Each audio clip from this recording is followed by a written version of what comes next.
Connecting.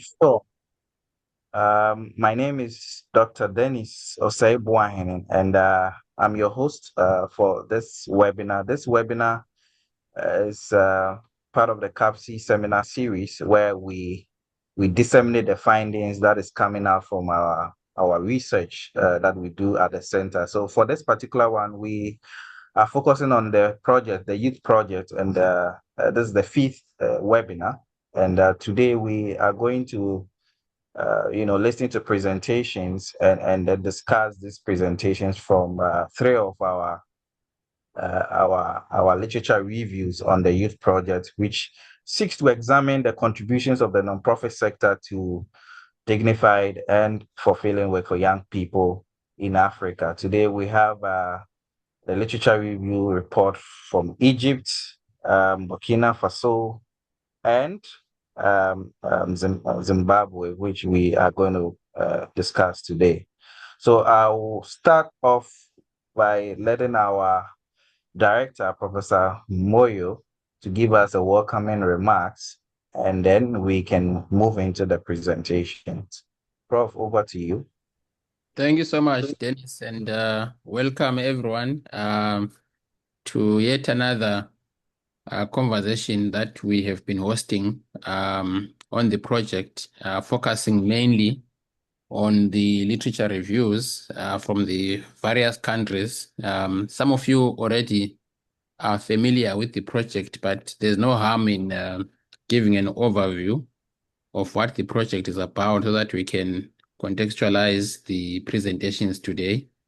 So we sought in 2023 to co-create a project with the Mastercard Foundation based on their Africa Works strategy, which seeks to create about 30 million jobs for young Africans, 22 million of which should be reserved for young women in Africa. And the idea was to try and investigate the extent to which the non-profit sector contributes to African economies, especially through the creation of dignified and fulfilling jobs for young people. And of course, the issue is not necessarily just creating any job, but it's creating jobs that are purposeful, jobs that are secure, jobs that give individuals a sense of integrity and respect, among others. And so we are at the stage where right now we have finalized the quantitative studies in each of the 17 countries, with, of course, 2 countries lagging behind. But overall, we feel very strongly that we have identified and unearthed some data on that phenomenon. And the next stage will be to do qualitative. But at the moment, we really are looking at what the literature says in each of those countries when it comes to the nonprofit sector creating dignified and fulfilling jobs. So there are 5 dimensions to the project. The first one is, of course, us making sure that the project is well coordinated, and we have had lots of lessons implementing this project among 17 partners in 17 countries, in different cultures, different languages, and of course with different political and socio-economic context.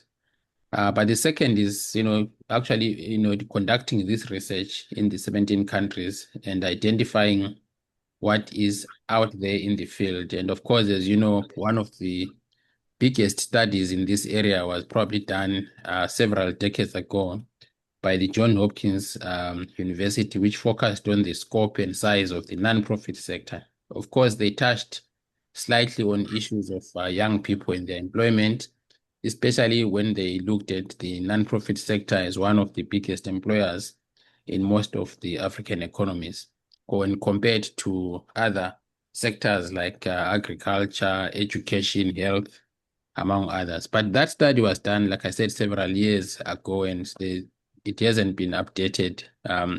In addition, it was only done in Africa in very few countries like Kenya, South Africa, and other countries did not participate. So we saw this as an opportunity for us to contribute to those gaps in data, in knowledge, but also hoping that the findings are also going to assist in some of the policy formulations in most of our countries, either by different governments or different intergovernmental institutions, but also equally important for the nonprofit sector itself.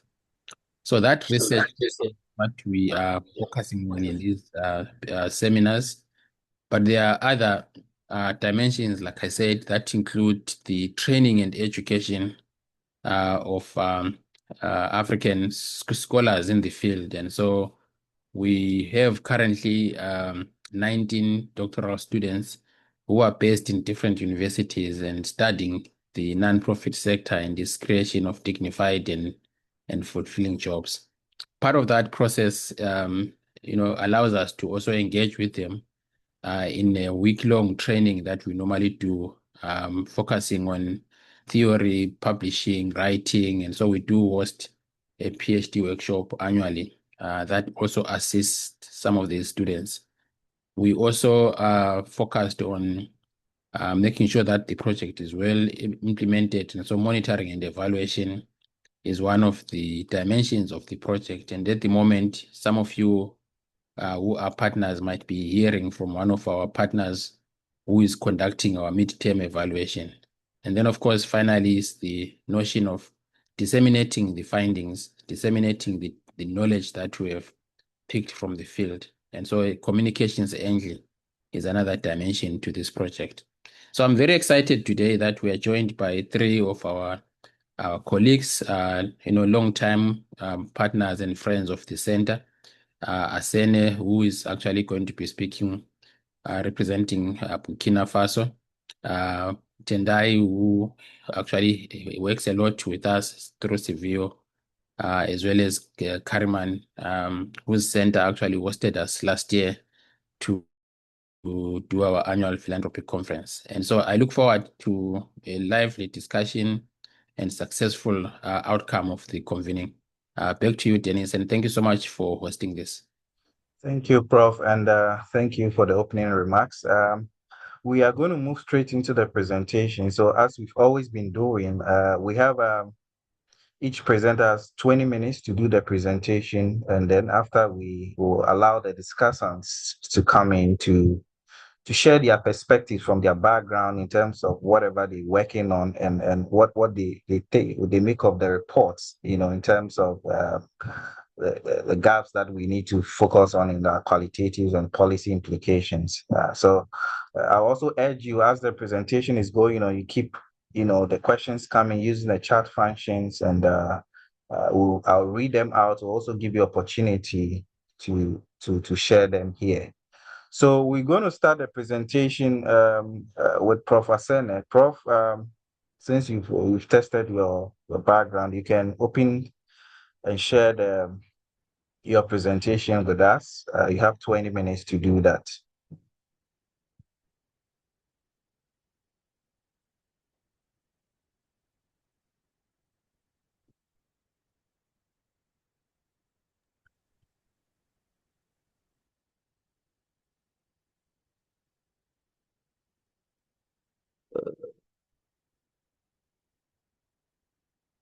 Oh, good morning, distinguished colleague. Today, I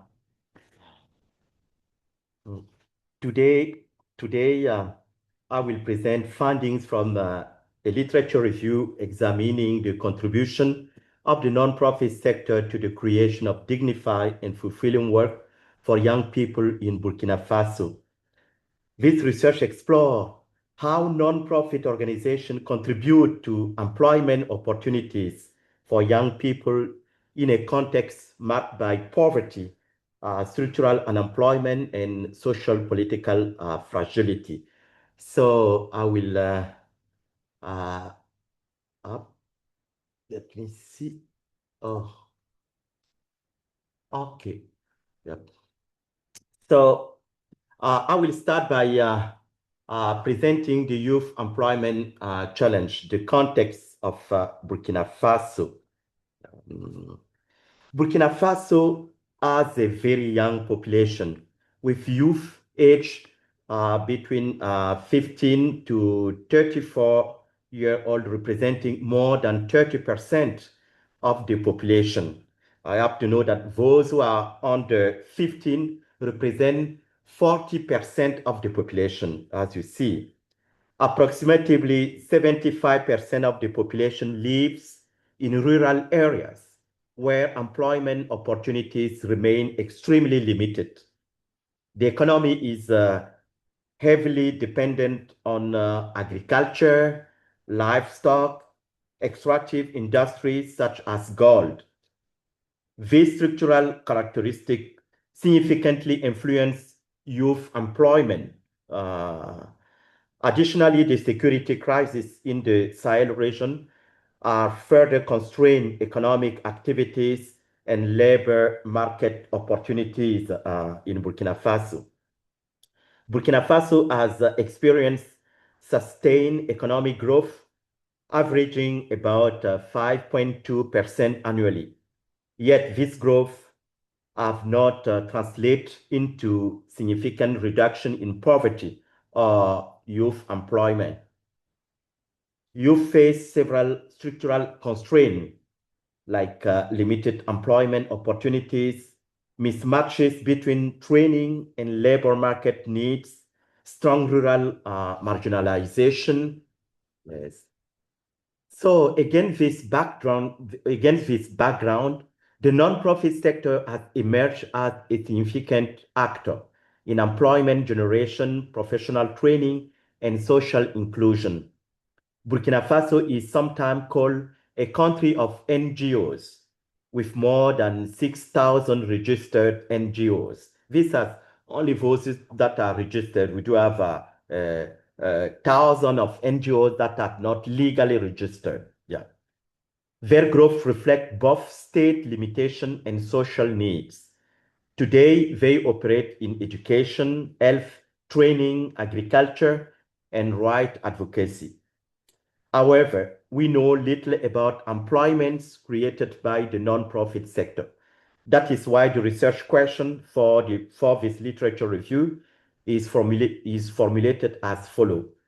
What role does the nonprofit sector play in promoting dignified and fulfilling work for young people in Burkina Faso? Yeah. So, what are the objectives of this? The main objective of this literature review is to examine the role of the non-profit sector in creating dignified and fulfilling work for youth. Also, this literature review pursues the following 5 key specific objectives. First, it clarifies conceptual foundations such as non-profit sector, decent work, and meaningful work. Second, it examines the socio-economic context of youth employment in Burkina Faso. Third, it analyzes how nonprofit organizations contribute to job creation. And fourth, it evaluates whether these jobs can actually be considered dignified and fulfilling. And finally, the study identifies future opportunities and major knowledge gap requiring further research.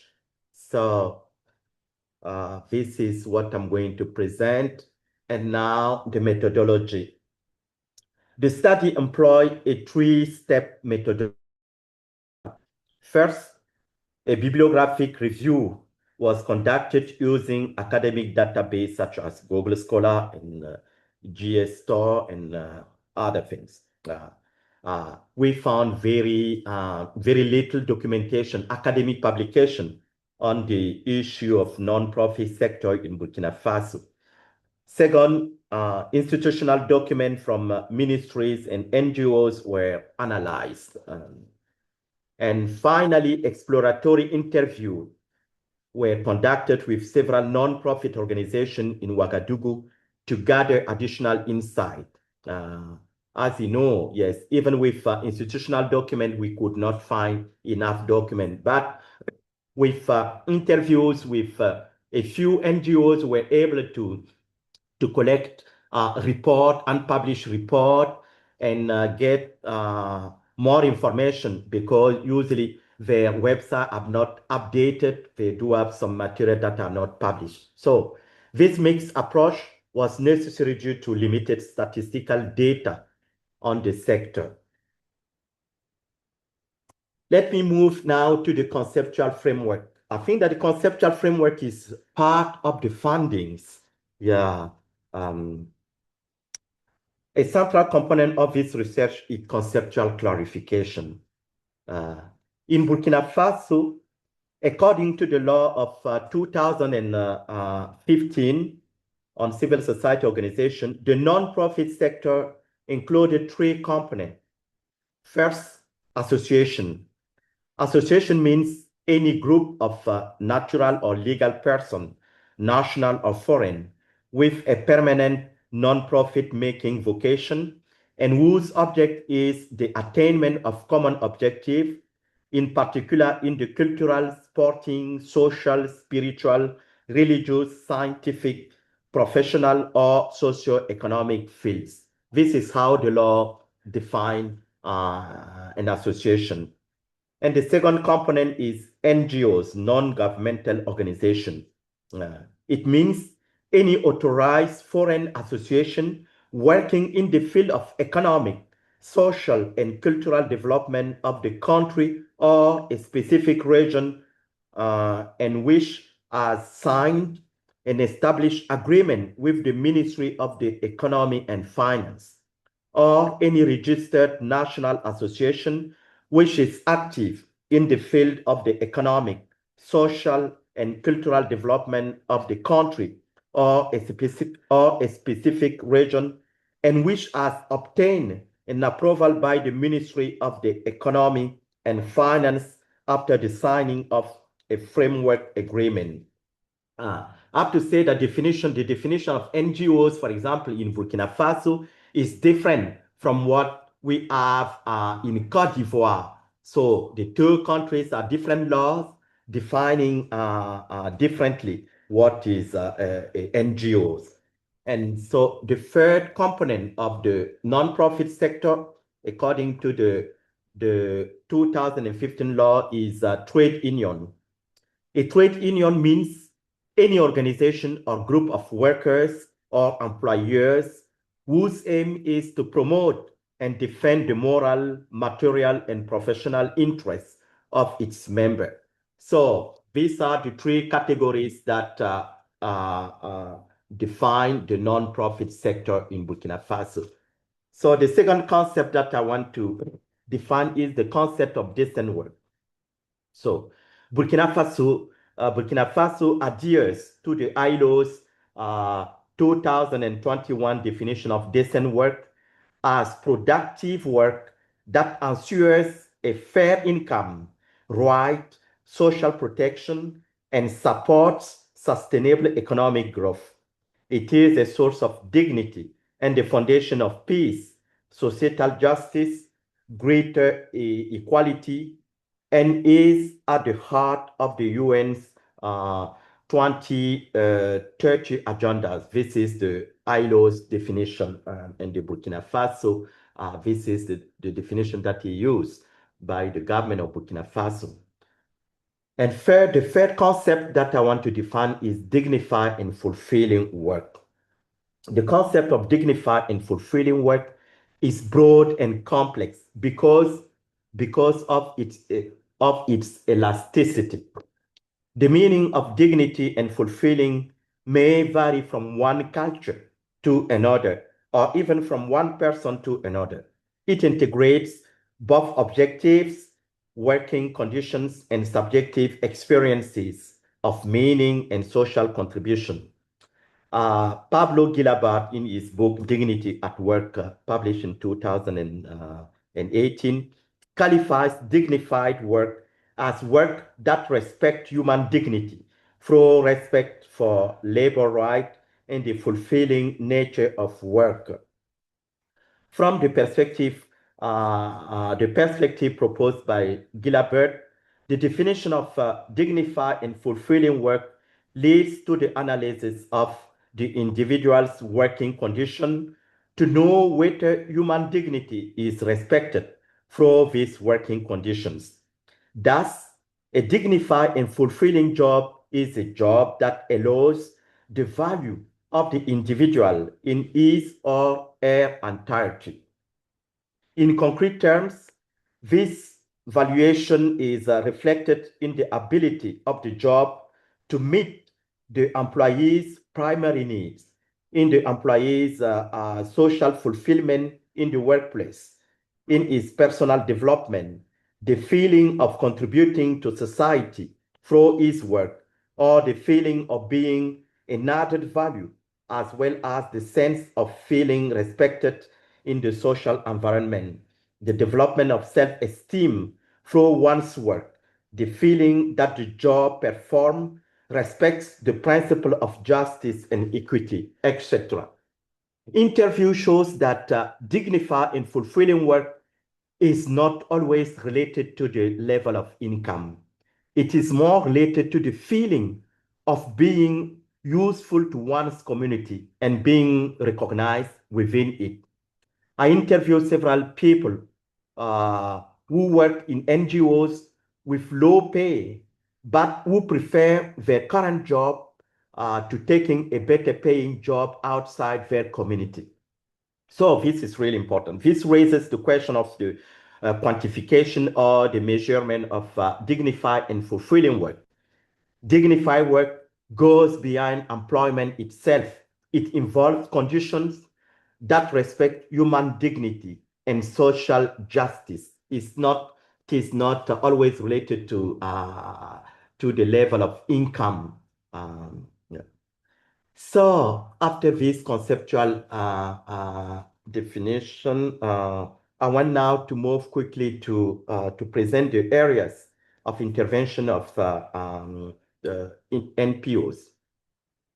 Non-profit organizations operate in many sectors relevant to youth employment in Burkina Faso. However, these are the most important area of their intervention. Vocational training programs, entrepreneurship promotion, microcredit initiative, agricultural development. Such intervention aim to improve employability and support income generating activities. These sectors are heavily dependent on aid. Depending on the level of funding that foreign donors invest in a given sector, the importance of that sector can increase or decrease. For example, with the dismantling of US aid, the health sector is almost disappearing within NGOs right now. So what I'm trying to say is that the area of NPO intervention may vary because very dependent on foreign aid. Now the NPO contribution, economic contribution. According to government report, NGOs and development association invested approximately 215 billion franc CFA. That is a little bit more than 376 billion US dollars. Million US dollar in development program in 2022. This was the most recent data that I got. I guess that the previous year or the following years are almost the same pattern. In terms of employment, this organization employed nearly 40,900 national staff alongside volunteers and expatriates. Although these figures are significant, they do not provide detailed data specifically on youth employment. A notable example is the organization Credo, which focuses on professional training for disadvantaged youth. through this employment, through its employment placement and business development service, Credo support vocational training, job placement, entrepreneurship development. In 2020 alone, the organization facilitated over 370 employment placement. Yeah. This illustrates the potential of NGOs to contribute to youth employment. Yeah. In this report, I've analyzed some specific case since since there is not a national database. So what I did is to analyze some of the NGOs that are creating jobs for young people. So this is an example. So the type of employment in the NPO, in the NPO sector. As you see, employment in the nonprofit sector can be classified into three main categories in Burkina Faso. First, volunteers, who often receive minimal financial compensations. Some of them don't receive any financial compensation. The second category is salaried employees, whose wages are typically modest. Yeah, usually sometimes it's even less than what is required by the laws. And third, the third category, this is consultants, who are highly skilled professionals working on working on development projects, and they are the ones that are really well paid, usually well paid than civil servant. Yeah.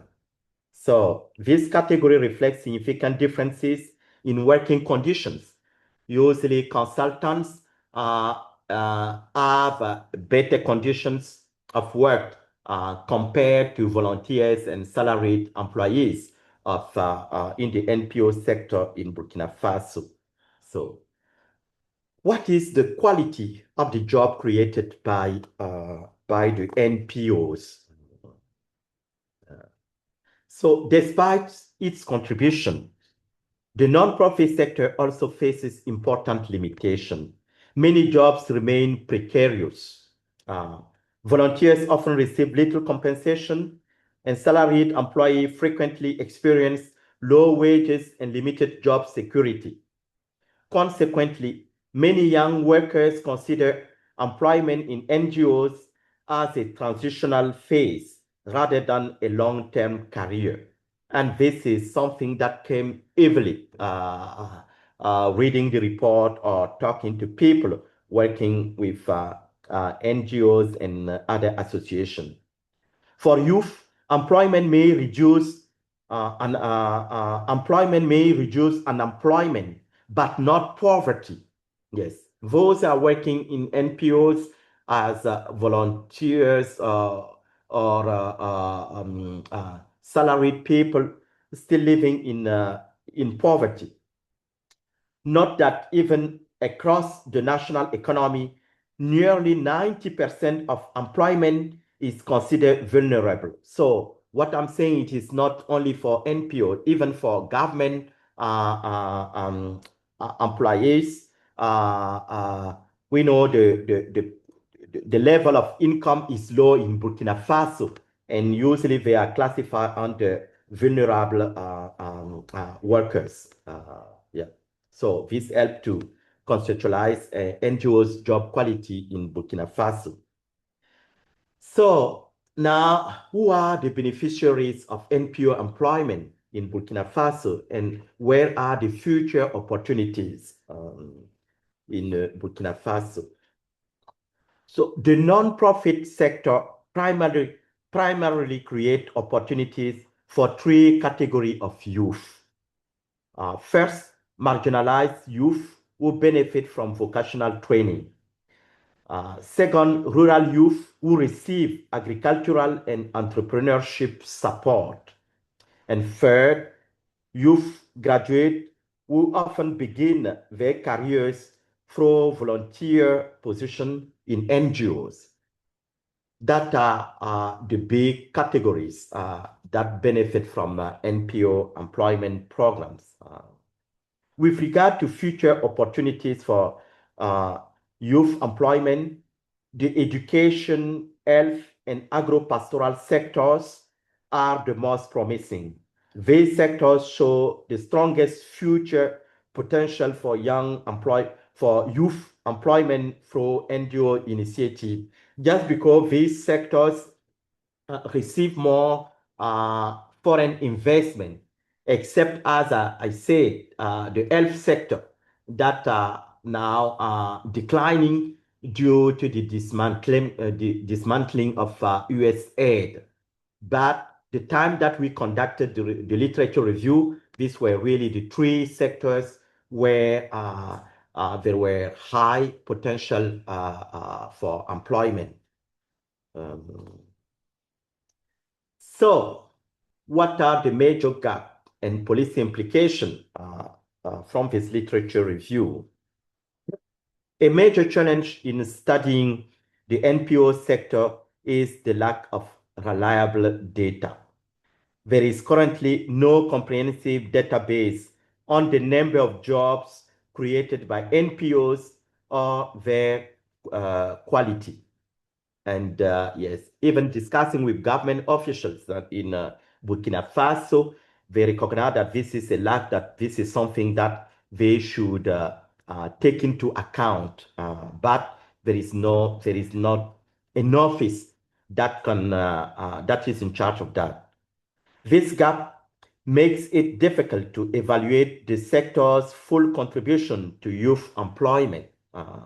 Yes, very difficult to, as already said, we do have, if in Burkina Faso, we have more than 6,000 registered NPOs. We do have 1,000 that are working, doing some work, but that are not registered.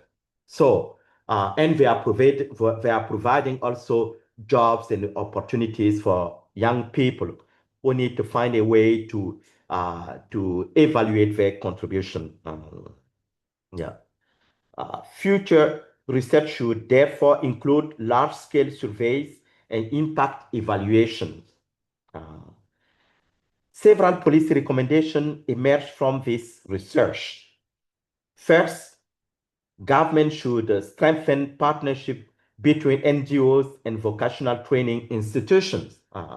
This is very important because the work that NGOs are doing in vocational training institution is really very important, but they need guidance. They need support. For example, the government should can help them structure the sector.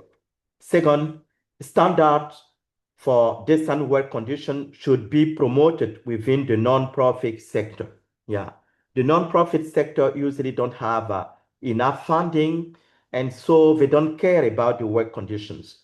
We may have several people working in a very small office, and yes, I think that the government can help them with specific rules so that they could comply and help them to improve the work conditions. Third, improved data collection is essential to better assess the sector's economic impact. Yeah, so this is important. For example, literature review and later the data collection that we did in Burkina Faso, they focus on only registered, mostly registered NPOs. But in this country, you have to take into account that we do have thousands of non-registered NPOs that are doing also some job. We need to find a way to take them into account. So to conclude, in conclusion, the nonprofit sector plays an important role in addressing youth unemployment in Burkina Faso, even if we don't know the number of jobs created. However, the quality of job created varies widely. Yes, they really vary widely. Those NGOs that are supported by foreign organizations may have provide better conditions of may provide better quality of jobs. And so it really varies. While some positions provide meaningful and dignified work, many others remain precarious. Yes. So understanding the full contribution of this sector therefore require more systematic research and stronger policy frameworks. Ultimately, the nonprofit sector should not only be viewed as a development partner, it must also be recognized as an economic actor capable of shaping labor markets. This is really important. We really need to reframe the way that we see the NPO sector. Strengthening this sector could therefore play a significant role in advancing inclusive youth employment in Africa and particularly in Burkina Faso. So thank you very much. I will stop here and yeah, hope to clarify for questions. All right. Thank you. Thank you so much, Professor Sene, for such a brilliant presentation and helping us understand the context of what the NPOs are doing regarding their contributions to work and how it relates to dignified and fulfilling work. So we'll move straight to the second presentation, and I'll invite Dr. Tendai Morisa to give us the context from Zimbabwe. Over to you, Doc.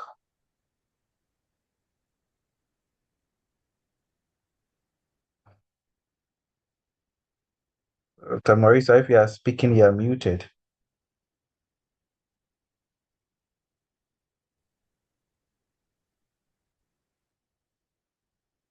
Hello. Okay, we can move to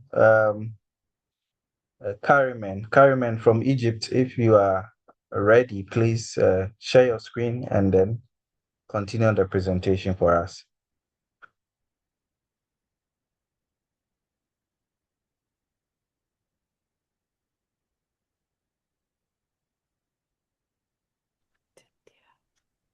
I missed something, Dennis. Is it my turn? Yeah, it's your turn. Please go ahead. Okay, we're in the middle of a storm, so please bear with me. Zimbabwean storms and my presentations. This one, yeah. Yeah, thank Okay. you. No, so that's fine. Can you see my presentation? Yes, please. Okay, so I think I'm very fortunate that I'm presenting after Prof's presentation in Burkina Faso, because there's a lot of things that I'll borrow or I'll skip because he has already covered them. So we carried out the study more or less at the same time. Just a brief about Zimbabwe for non-Zimbabweans. I see quite a number of Zimbabweans on the call. So we're talking about this, the youth, the 15 to 35, that constitute about 67.7% of the population. And we must understand that of this 15 to 35, some are in school. So normally the age that is released from school is maybe 18 to 19, depending on where they finish, at what stage they finish the school.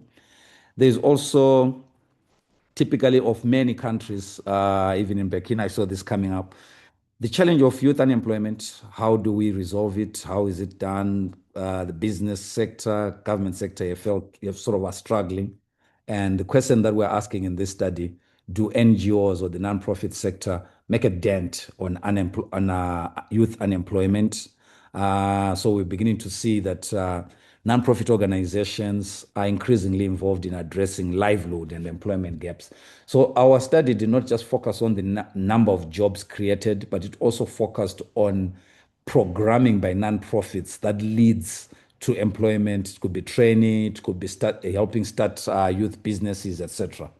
So this is the purpose.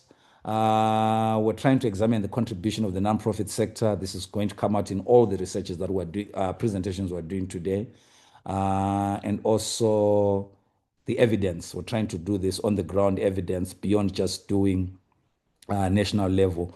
But this being limited to a literature review has got its own challenges because some data is not there.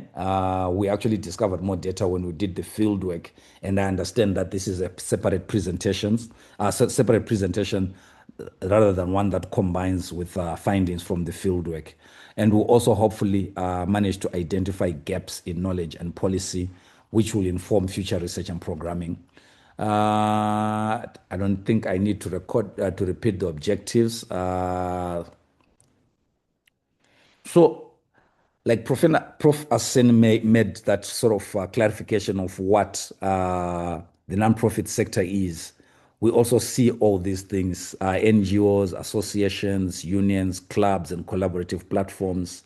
Associations in Zimbabwe have a longer history, and some of them became formalized into what look like institutions, creating jobs, etc., etc. Then also the growth of NGOs in Zimbabwe accelerates after 1980. Starts off from a service delivery perspective. In the 1990s, we begin to see a growth of new kinds of organizations that are focused on issues to do with governance, policy, human rights, to do with the complexities within the country, to do with maybe challenges to do with the rule of law, authoritarianism, and to do with a perceived weakening of the African state, not only in Zimbabwe, but across. The diagnosis being made at that moment was that African governments are what they called bloated bureaucracies. They were inefficient to deliver development. So NGOs were then seen as a possible solution to be last mile service delivery entities, and also as sites of innovation. So NGOs began to receive a lot of funding to do things that would traditionally be done in some instances by their governments. Then, so that's sort of the area we look at from the 1990s thereabouts. Then we also begin to see the challenges around issues to do with compliance when NGOs now were in the first decade of independence, 1980 to 1990, where they had sought to work with government as a partner of development into the mid-1990s. But in the post-1995 period, Zimbabwe is going through structural adjustments.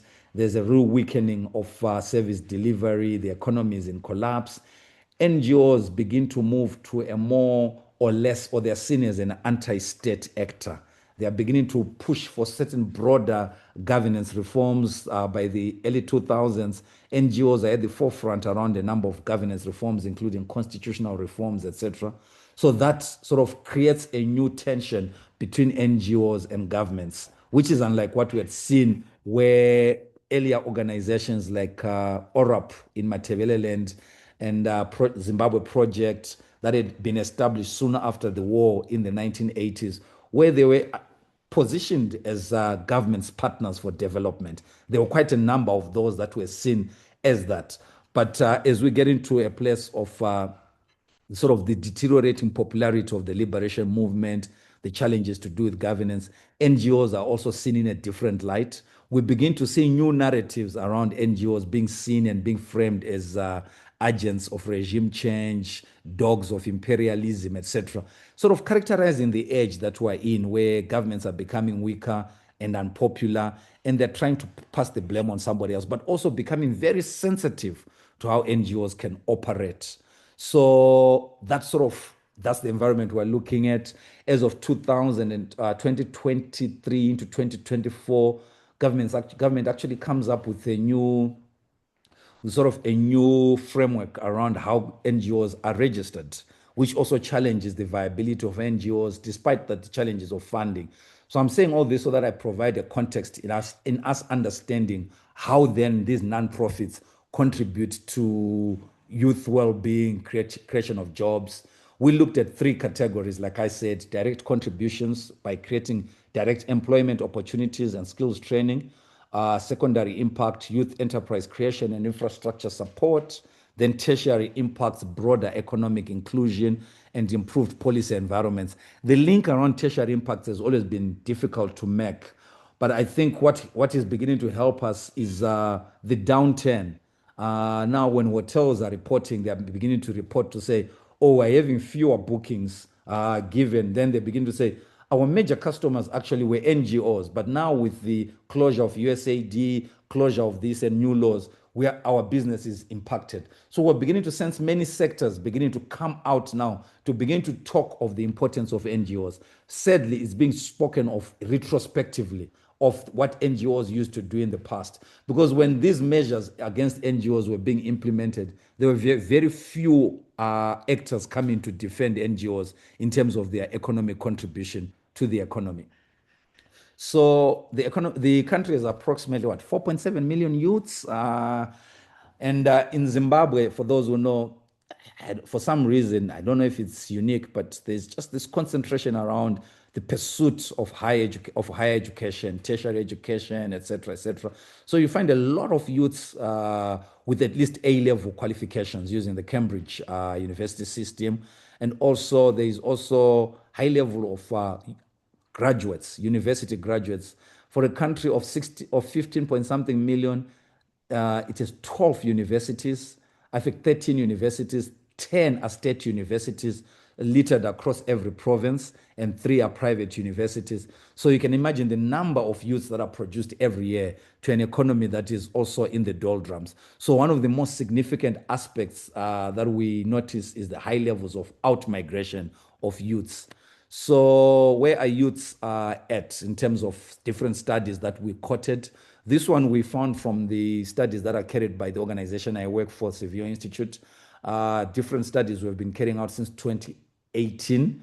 We find that the youths are mostly in the informal sector. They're employed in the informal sector, 42% of them. Only 20% are employed in formal employment. Then others are engaged in their own informal activities. Rather than being employed in the informal sector, there are also others who are actively sort of on their little vending, small businesses, cross-border trade, and quite a significant number are in agriculture and artisanal mining. And artisanal mining beginning to attract a lot of youths, given, number one, the prevailing laws where it has tried to make it legal in Zimbabwe, and also the benefits around artisanal mining, especially in the gold sector. So do NGOs make a difference? The different studies we cited, ZimStats, that's the official sort of agency that sort of carries out surveys to do with population, economic activity, and other trends around social and cultural, etc. We find that the NGO sector, as a sector of employment, employs 1.2% of employed youth across the country, which translates to an aggregate of 17,643 formal jobs. Colleagues, you'll have to excuse me, we're in the middle of a storm, so if you lose me, it's the storm. NGOs in Zimbabwe act as critical capacity builders. Like I talked about, this secondary impact, that we should just not look at the jobs they create, but also their programming, how they provide training, how they provide seed funding, and also how they sort of provide support, ongoing support. So they equip youths for livelihood by combining vocational entrepreneurship training with foundational support like basic education, access to financial services, and even the provision of critical assets like equipment or materials. And the direct service delivery through projects. And NGOs, some have made it into their policies that they only source for services from youth-led organizations. So they actually, what we are beginning to see is they are actually, for the few jobs they create, they are high-quality employers in terms of the incomes they offer. Zimbabwe has been going through a crisis around currency, etc. Now Zimbabwe uses what we call a multi-currency system. NGOs, the majority of them, usually pay in a foreign currency compared to, say, local enterprises, which will pay either in local currency or a combination of local currency and USD. So normally when you talk about employment satisfaction, we find that youths who are employed in NGOs feel steady, they are happy with their jobs. The only challenge is to say that many NGOs employ on a project basis. So contracts are usually 1 year long, 18 months, etc., depending on the project. So of these formal sector jobs, we also look at how they sustain not just the people who are being employed, direct employment, but also those that they depend upon. So of the 17,000, 65% of the NGO, of the employed youths are female. And like I said, there are higher incomes in the NGO sector compared to other sectors. And But, and this could be a challenge, 94% of these jobs created by nonprofits are urban-based. So the highest urban concentration of any employment sector. So the reach of nonprofit organizations into rural areas is limited. Even those that program into rural areas are not based in rural areas. They have city addresses, they have a city base. People move from the city to the rural areas for a specific activity and come back to the city. Yeah. So I've already talked about how they outperform their peers in income, education levels, and policy participation. Now, broadly, NGOs as a sector, nonprofit as a sector, and how it contributes if you begin to look at trickle-down frameworks. Nonprofit sector is a major contributor to foreign currency inflows. In terms of foreign currency receipts from nonprofits rose by 50.5% from 650 million thereabouts in 2020 to 975 in 2021. So just in 1 year. But these are facing challenges. This paper and many other studies need to be updated because this paper, I wrote it in 2024 or 2023 thereabouts. So given the challenges we're facing with the closure of USAID and also many other EU partners dwindling, reducing their aid, these numbers could be lower now. But as you can see, that's a very important source of foreign currency. So at the point at which I did this study, it was the third largest source of foreign exchange after export and remittances, supports local economies through service delivery and procurement, provides tax contributions and development financing. So I think this is just sort of an expansion on that. But if you look at also at the case for NGOs, is around tax contributions. And to say that if these taxes are then used properly, then you are actually creating a base for government to create more jobs. So in terms of tax contributions, NGOs, nonprofits usually are providing in US dollars in foreign currency. And also, health outcomes, nonprofits that focus on health have contributed towards the decline of maternal mortality and the incidence of malaria. So what are the key program areas that we find amongst youth-focused NPOs? Skills development and vocational training, entrepreneurship and enterprise development, financial inclusion, education and work readiness initiatives. The challenge in nonprofits, including the one that I work for, is storytelling. So if you really look at the stories that can come out just from these 4 areas we noted in the research, skills development and vocational training, the number of youths that have been trained and gone on to either secure employment or to create their own enterprises is huge. But half the time, these stories are not captured well, etc. And I think that's one of the objectives of this project as well, to say, how do we actually amplify the work that is being done by nonprofits so that there's an actual story that is emerging around how they work? Because at times, things are narrowly framed around we're just doing a project on skills development and vocational training, but we don't understand the impact 3 years later, 4 years later, when we really look at the alumni that will have come from those trainings. And also the issue around, in our context, nonprofits have played a huge role in offering micro loans, microcredit, helping set up savings groups, etc., and also offering grants to entrepreneurs. So that alone has contributed towards, maybe we'll say, the startup ecosystem. And the majority of these startups are led by youths anyway. And if you look at innovation hubs across different provinces, they're mostly funded by NGOs or nonprofits that do financial inclusion, and also the advocacy work that has led to government sort of even coming up with a youth-focused bank that is focused on giving loans to youths and women is coming from the work of nonprofits that have carried out meaningful advocacy around this. So what are the gaps around this research? Limited data on the economic impact. Like I said, the storyfying is missing. We need more stories coming from these, and also just tracking. We always talk about this thing that we borrow from other sciences around what we may call local content analysis. This thing of tracking the work that has been done, the ripple effect of the work that is done by one nonprofit, and how it is, if by training 10 today, where are those 10 people? By giving seed funding to 10 youth-led enterprises, what is then the sort of the multiplier effect of all those investments? We don't find that being adequately reported on or adequately researched.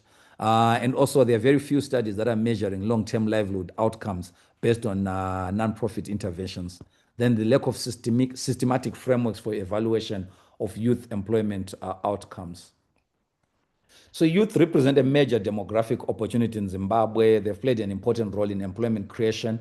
And one of the policy contributions that we make is since 2024, there's been an onslaught against the nonprofit sector in Zimbabwe. The laws are moving. There's been a change of legislation around registration and compliance. And that has sort of affected many nonprofits, even the ones that we studied. The majority of them had registered as trusts, and it was an easier pathway to registration. But they are being asked now to register as private voluntary organizations. Given the experiment we've done with our organization, it can take up to 18 to 24 months to register. And in that time frame, donors are asking you if you are compliant with the laws of the country.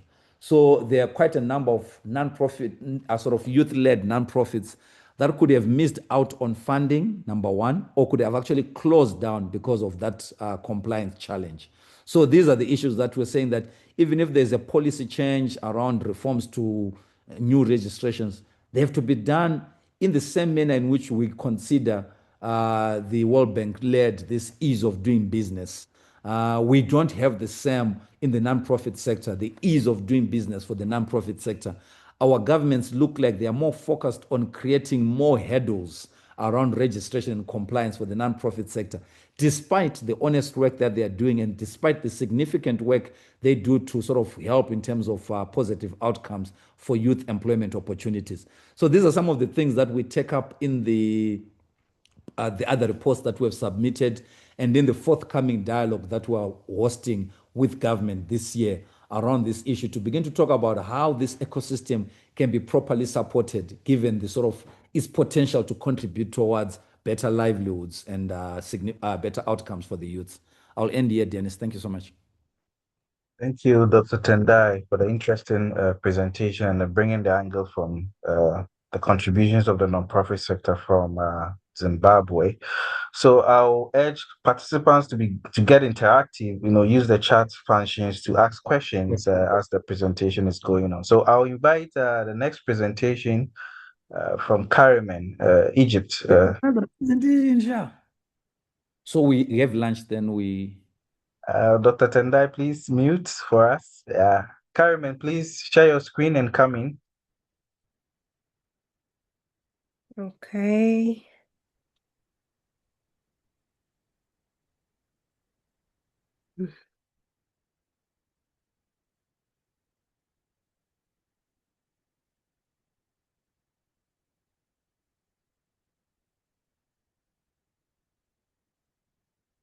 Can you see my screen? Yes, ready to go. Okay. Hello, everyone. Thanks to Becky, Dennis, and the CAPSI team for having me. My name is Kariman Shuair. I head the research division at the John D. Gerhard Center for Philanthropy, Civic Engagement, and Responsible Business at the Onsi Sawiris School of Business at the American University in Cairo, Egypt. Okay. Okay, similar to my colleagues, today I will present findings from my literature review on the contribution of Egypt's nonprofit sector to the creation of dignified and fulfilling work for young people. The report was prepared through desk-based analysis of academic and gray literature, supported by semi-structured expert interviews. What I want to emphasize from the beginning is that this study does not only focus on how many jobs are created, it also focuses on the quality of work, the structure of the labor market, and the specific ways in which civil society operate in that space. The report shows that the nonprofit organizations are already central implementers in youth employment programs, often in partnerships with government and international donors, but their impact is shaped by deeper structural constraint in the economy and in the civic society itself. So my presentation will move through three questions. First, what does the youth employment problem in Egypt look like? Second, where do The non-profit? slide is not moving, so if you want to. This is just the intro. Okay, thank you. You're welcome. Okay, so first, what does youth unemployment problem in Egypt actually look like?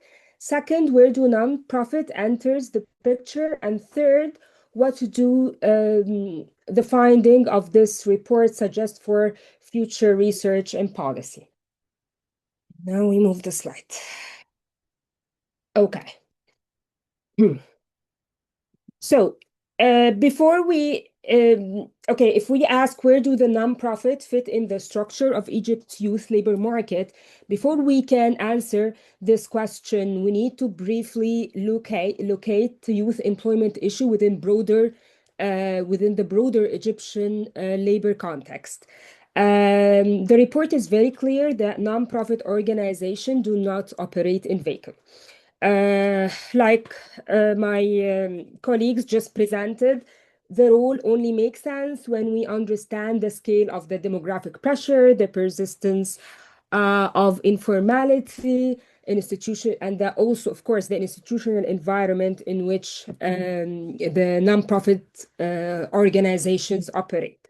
So if we can see here, we will discuss some demographic realities, economic realities, institutional realities, and of course, as you know, there are global structural pressure that are putting huge pressure on the economy as well as the labor market and local institutions, like the regional geographical volatility and what is happening now in the region. We have the reconfiguration of development assistance flows.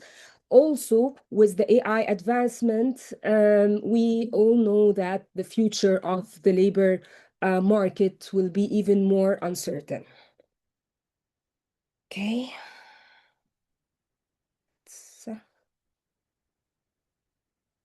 does the slides move on your side, Dennis? Do you see it? Yes, yes. Okay, I thought I just freezed for a sec. Okay, so the report shows that Egypt's labor force reached around 23.2 million in the fourth quarter of 2024, up from 31.4 million in the first quarter of the same year. The national unemployment rate stood at 7.1% in 2024. But that aggregate number hides much sharper youth challenge. Youth labor force participation is only 23.5%, while youth unemployment is about 19%. If you notice, this is like 3 times the national level, okay? So the report notes that youth unemployment represents also 64.6% of Egypt's unemployed population, which is huge relative to the national level. So the first point is that youth are not a marginal category within the labor market. They are the center of it, actually. And this issue is not only an unemployment in the narrow sense, it is also, it reflects weak labor market entry, low participation, as well as limited absorption of young people into stable work.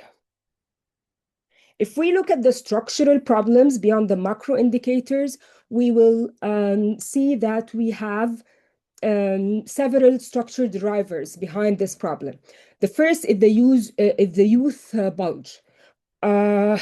Quick numbers, more than 60% of the population is under the age of 30, and youth aged from 18 to 29 from 18 to 29 accounts for 19.9%, around 20% of the population. This makes like 21.3 million people.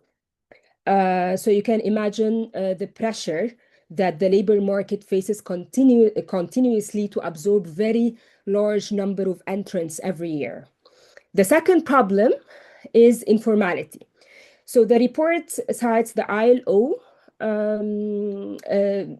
data showing that informal employment accounts for 71% of total employment in 2023.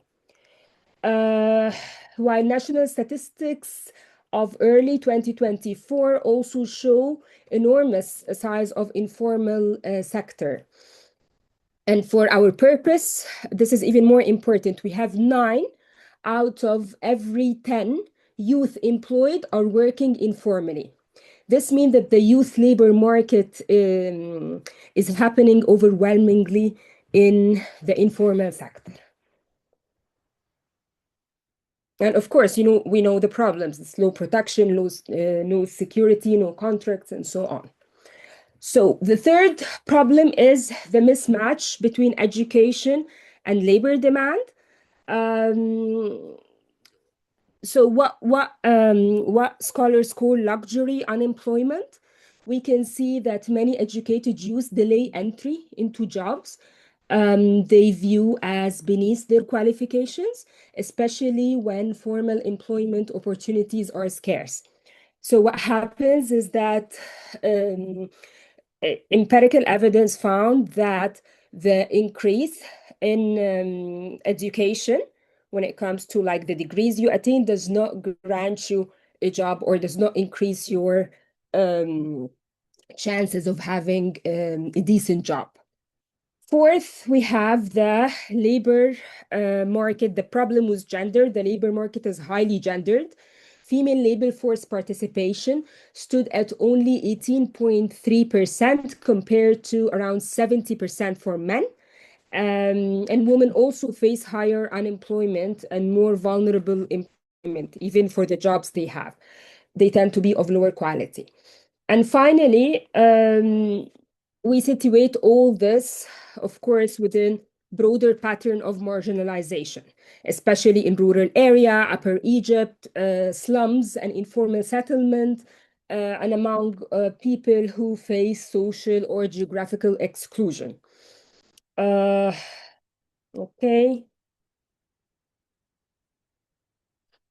Okay, so this is briefly like what the picture look like. The question now is, where do NPOs fit in this structure?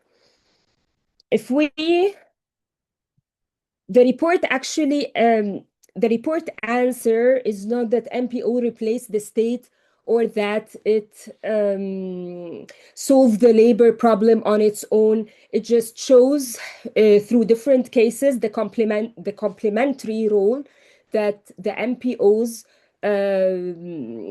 play together with the government and the private sector. We will get into more details shortly. But before we go there, it is important to just have an idea about the state of civil society in Egypt.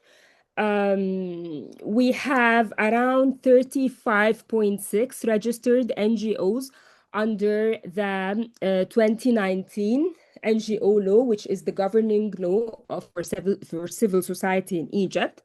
There are earlier estimates that suggested around 52.5 civic groups were operating pre this law. However, the law came to ask organizations to go and resettle and do re-registration. So now this is the number that we have. But not all of the 35 plus thousands are active ones. Some of them are inactive, very much locally focused. We have like, when it comes to the geographical concentration, we have most of the NGO sector concentrated in Cairo, Alexandria, and Giza.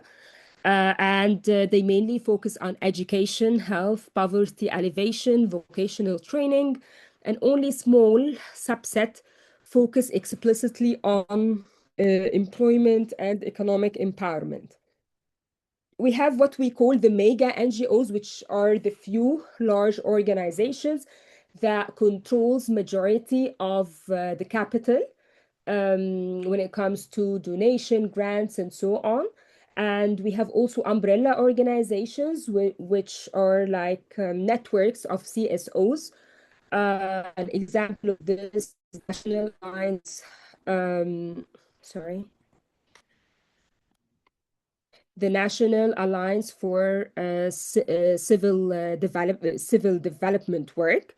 And usually what happens when it comes to the big or the large projects that deals with youth employment is that it usually comes through from international organization to the government, and then the government work with the large organizations and the umbrella organizations who outsource some of the implementation to smaller NGOs and grassroots organization and so on. So this is how this is basically how the structure look like. Sorry.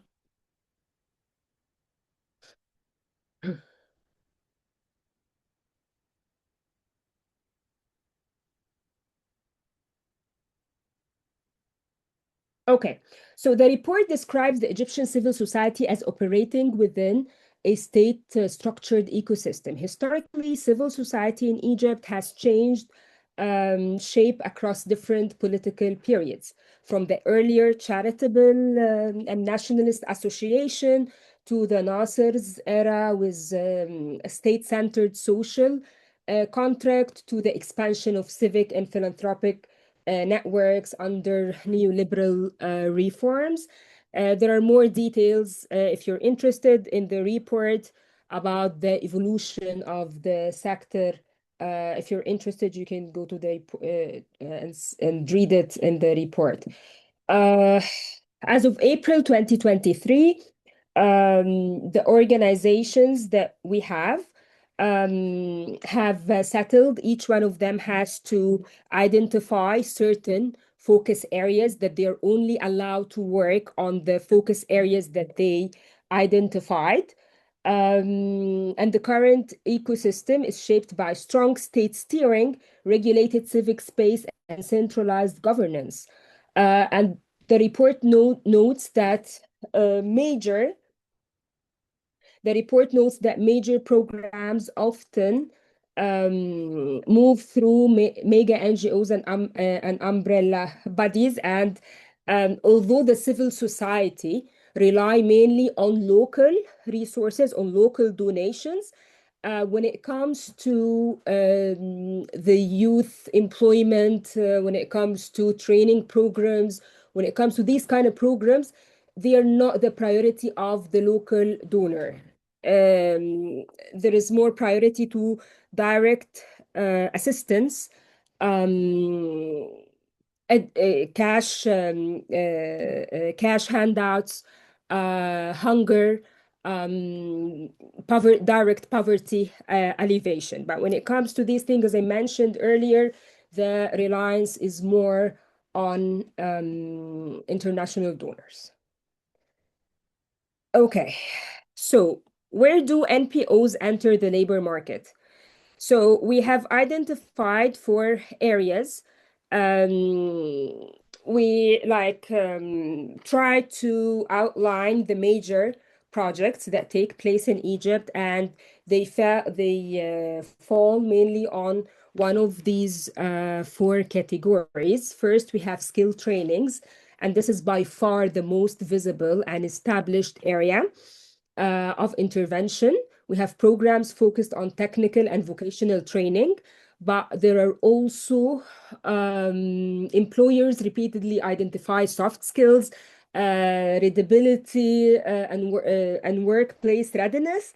as key hiring constraints. So a few organizations focus on skill training that is not just about technical competence, like soft skills, some basic IT literacy courses, and so on. The second is the market intermediation, where the nonprofit often act as brokers between job seekers and employers by coordinating internships, apprenticeship, placement service, and labor market-oriented training pipelines. Also, we have the entrepreneurship support, because of course the formal sector absorption is limited, as I mentioned in the beginning. Many organizations support the self-employment, micro enterprise development, business planning, and financial literacy, especially among women and rural youth. Fourth is what we call like subsidized employment, or risk absorption. In practice, many programs reduce hiring risks through stipend, transitional support, and employer-facing coordination, especially for groups employers might otherwise avoid. So what happened is that the NGOs, some of these NGOs, target these groups that that the private sector usually avoid to hire, and they de-risk it in sense that it ensures, it helps them to have like a proof of concept. It helps them to have a smooth entry into the job market that without the NGO they wouldn't the NGOs they wouldn't have.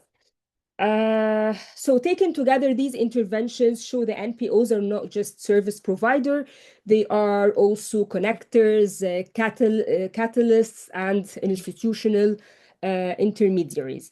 The report contains like more case studies and more details about specific programs, unique programs. But I'm not gonna, for the sake of time, I'm not gonna go through them. If you're interested, you can find them in the report. Okay.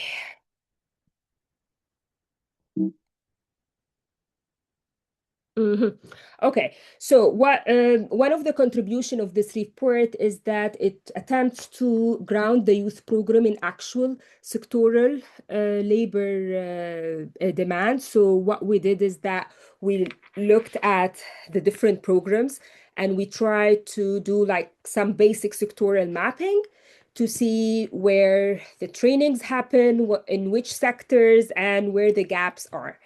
According to CAPMAS, which is the national entity for data in Egypt, we find that the traditional sectors, the agriculture and fishing, they employ nearly 5.5 million workers in 2024. They are considered the most labor-intensive ones.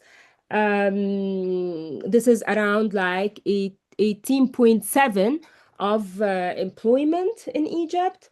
We have also wholesales and retails, which sector which employ around 15.5%. We have construction 13.5, manufacturing 13.2, and also tourism. It is also a major labor-intensive sector.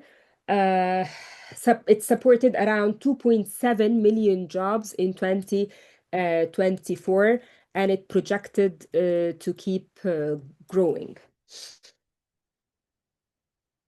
But at the same time, we also identify transformative sectors such as ICT and digital economy as especially important for long-term, dignified, and fulfilling work. We have the ICT and digital economy, green economy, tech-enabled services. So these sectors, although they are like, we notice that there is an increase in trainings that targets this sector, although they don't, for now, they don't like generate a large number of jobs relative to others, to the traditional sectors. But we try, you'll see this in the recommendation, we think that opening pathways in these kind of sectors can help youth have like more sustainable and dignified work. So here the policy implication is very clear. MPO's interventions work best when they are informed by labor market diagnostics. The programs cannot be designed in the abstract, which is actually the problem that some NGOs in Egypt has. They have like classical programs that does not translate in actual job because of the absorption capacity of the sectors that they target. So the ideal case scenario is to connect both the high absorption sector and the emerging sector where the future quality job might be stronger. Okay. Okay, so here these are some empirical findings from the field after mapping the organization's report and after having interviews with the CEOs of many of the organizations in Egypt. We can say that MPOs are among the main implementer of youth employment in Egypt. There are reports that I cited in this report that shows that the CSO supports nearly 5 times more employment-related youth intervention than government agencies. Also, second, they matter because they fill a certain gap, they take certain risks that the private sector and the government won't do for different reasons. And third, we have, when we spoke to employers, we found that they value the mediation role of MPOs. Some organizations build trust between firms and first-time job seekers, which help shape more relevant training and reduce uncertainty in the hiring process, which is something very important to the private sector, especially. And fourth, many MPOs effectively absorb social and labor market risks that the private sector would otherwise avoid.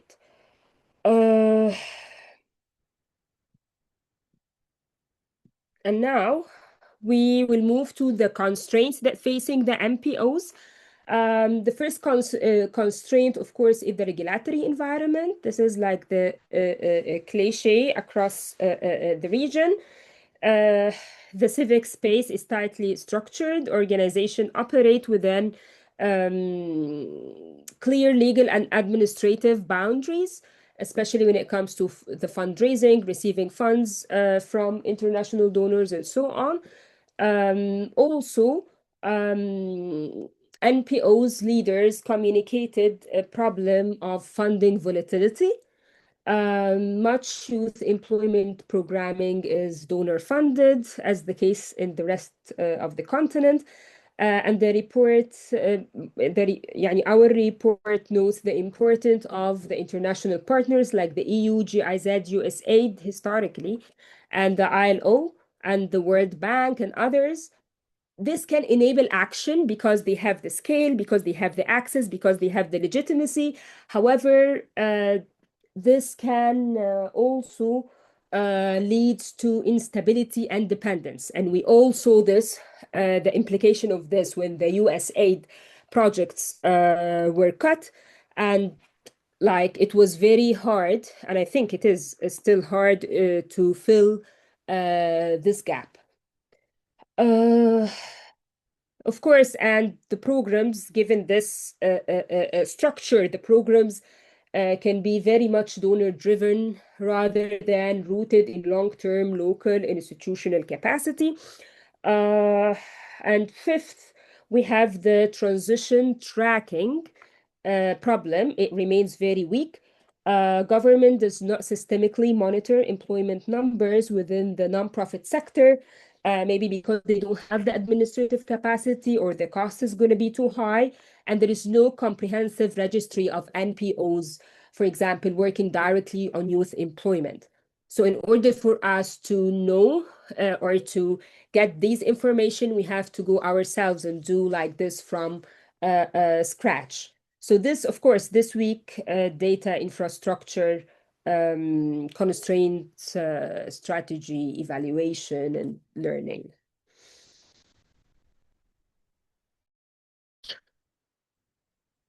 Okay, so the report also identifies major knowledge gap, and I believe this is one of the major contributions of this report, either my report or the reports in other countries as well. So in this context, the first broad gap is simply that the field is not well mapped. Oh, okay. Okay, so we can see here more details. The first set of gaps relates to mapping and measurements. We can see that the report explicitly states that there is no comprehensive data about the exact number of NGOs engaged in youth employability initiatives in Egypt. There is no available data that shows how many labor the sector employ, for example. Also there is a lack of systemic subsectoral mapping across agriculture, manufacturing, tourism, ICT, and other sector. And this means that we still have a fragmented understanding of who does what where. A second gap concerns impact measurement, of course. Existing evidence often concentrates on outputs rather than outcomes. So you can see how many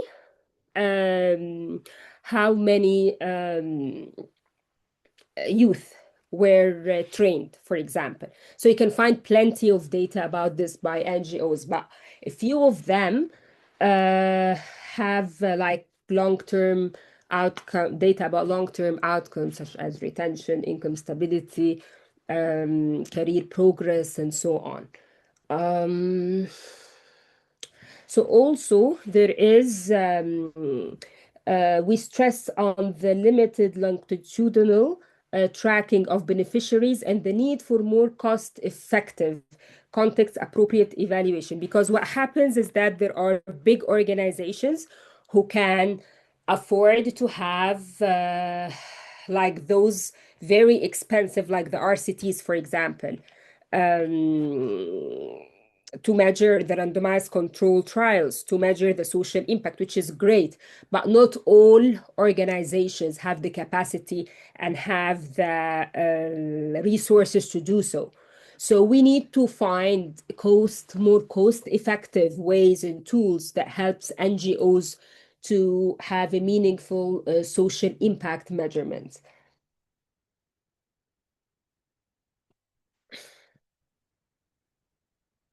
We have also the problem of the second set of gaps is concerned with the concept of dignified and fulfilling work itself.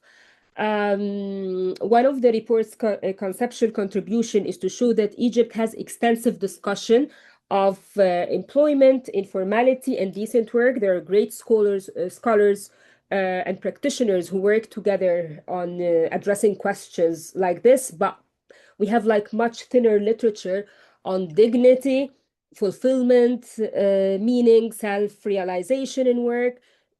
Some reports say that they may be NGOs who are implicitly working towards these aims, but this language of dignified and fulfilling work were never explicitly used. But of course, because so much of youth work remains in the informal sector, it becomes so difficult to assess dignity in this practice. How can you evaluate stability, protection, autonomy, upward mobility in jobs that may not even include like a contract or social insurance? It's very hard and very challenging. So also, finally, we flagged the future of work gap. we have like broad research showing that digitalization, climate change, labor mobility, and automation, and now with the very vast exponential advancement of AI, um, we can we can see that like a few organizations or many of the youth intervention still lack sufficient forward-looking labor market intelligence framework. Unfortunately, some organizations are looking at jobs that are like that are expected to disappear in the coming like year or two. So when you read the reports that talks about the future of work and you look at the programs that's happening now, you find this problem. And I think it causes like a lot of waste of resources, and it's just an opportunity loss not to look with futuristic vision at what the labor market might be in the light of all these changes. Okay, and finally, we have the policy implications. So again, what we found is that what is relevant in the Egyptian context is not to increase the number of the program. It's not like the programs count because we have too many programs. The goal is better to build a stronger ecosystem in which youth employment interventions are better aligned with labor demand, more financially stable, and better able to generate dignified outcomes. This leads directly to four policy and funder implications. So first, the sector-focused training. The report strongly suggests that programs should be more tightly aligned with high absorption sectors such as agriculture, retail, construction, manufacturing, and tourism, while also build pathways, as I mentioned before, into transformative sectors like ICT and green economy. Employer partnerships and demand-driven models are essential here. The second is innovative finance, and this one is very critical.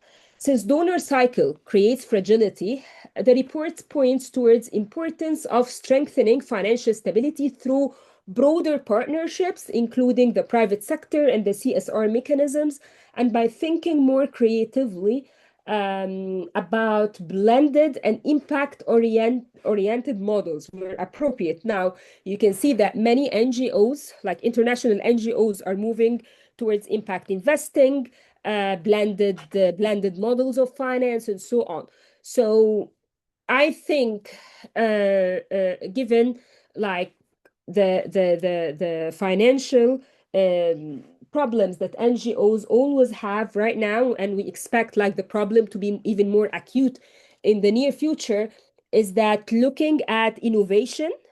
And also this required the regulators and those who regulate the civic society is also to think how to encourage the nonprofit organizations to have like revenue generating income, for example, to engage in impact investing and so on, in like an efficient and collective way. The third one is transparency and data system. Of course, stronger evidence-based is urgently needed. Centralized mapping of youth employment actors, better evaluation framework, stronger impact measurement capacity across organizations, as we mentioned. And fourth and last is the institutional coordination. The report shows that Egypt's field is shaped by mega NGOs, umbrella organizations, and smaller CSOs, donors and government agencies as well. So better coordinations among these actors is essential if youth employment interventions are to be more strategic, less fragmented, and more impact-oriented. So the central message here is that MPO's effectiveness is not only a matter of better project design, it is a matter of system design. So to conclude, the report finds that nonprofit organizations in Egypt play a central and often underappreciated role in youth employment. They provide skill training, entrepreneurship support, placement and matchmaking, and forms of risk absorption that help younger people enter the labor market easier. But we are also clear that these contributions unfold within a much larger structure: demographic pressure, high informality, education mismatch, gender marginalization, and so on, donor dependency. I think the question that we all should think about in this project and even beyond is how to strengthen the conditions under which the NPOs can contribute effectively to dignified and fulfilling work for young people in Egypt, and how can NPOs have a role in this, not just wait for the government to make things easier, not wait for the private sector to help. We have to be innovative on going beyond the projects and see how we can intervene in the ecosystem that we operate in. Thank you so much. Thank you so much, Kariman, for such a very insightful presentation and giving us the state of the literature from Egypt, as well as the way to move forward in terms of this particular sector.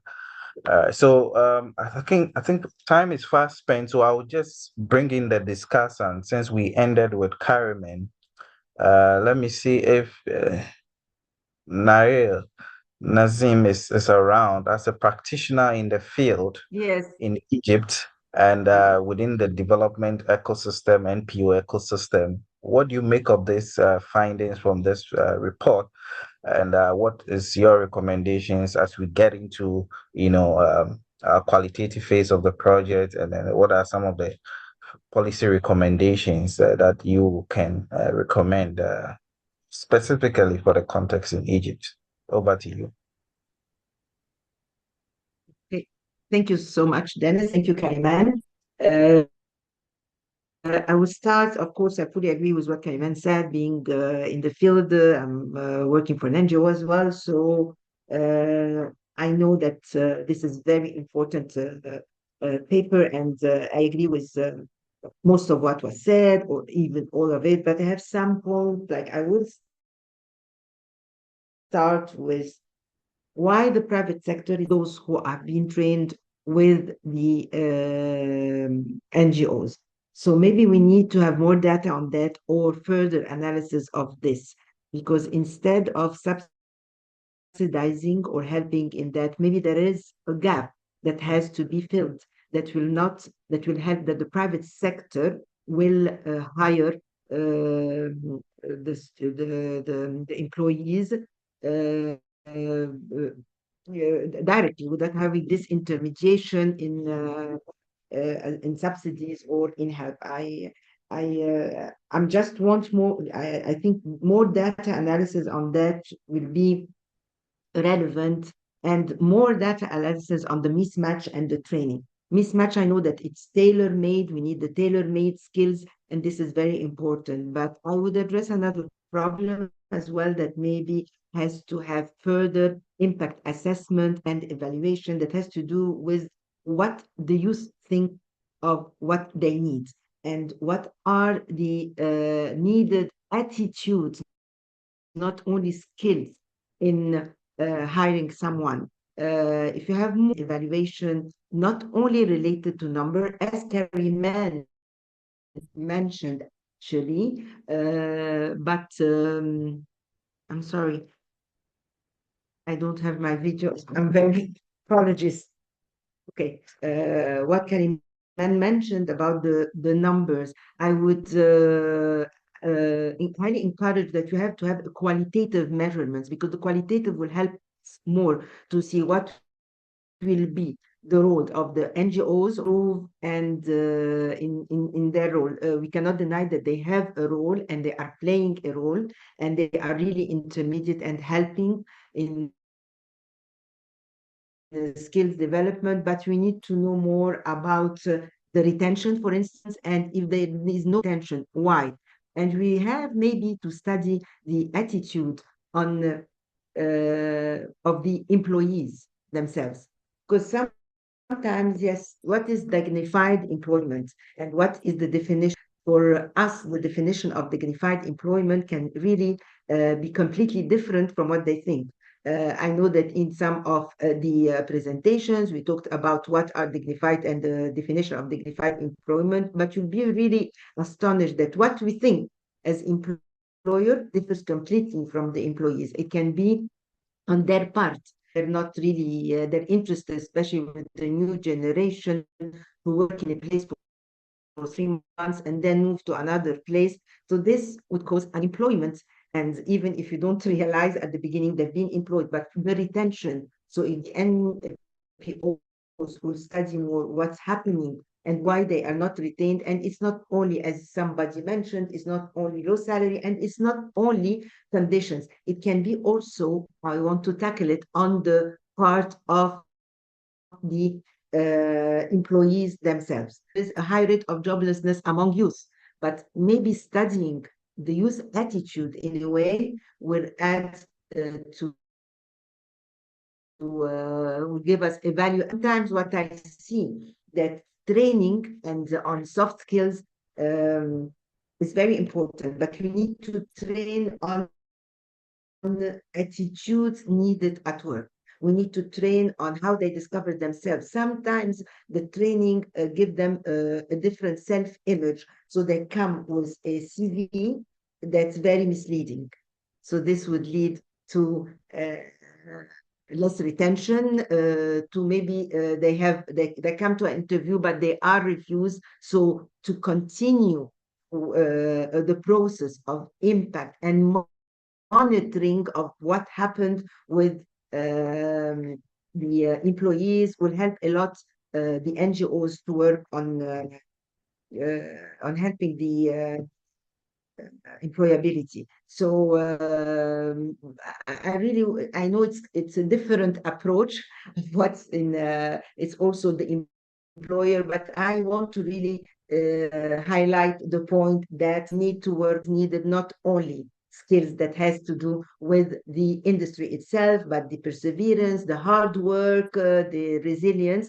And of course, the NGOs are acting as a stepping stone, which is not bad. They come as a transition period. They learn in our NGO. This happened a lot. And if the NGO is poised to really train them well, they are taken in the market with the private sector. So again, the private sector, avoiding them, there is a reason for the private sector because it's easier for an NGO with the low paid salary to take somebody who is not exactly what they want, but the private sector will not do that. So we need to know why the private is avoiding that. On another point, I'm sorry.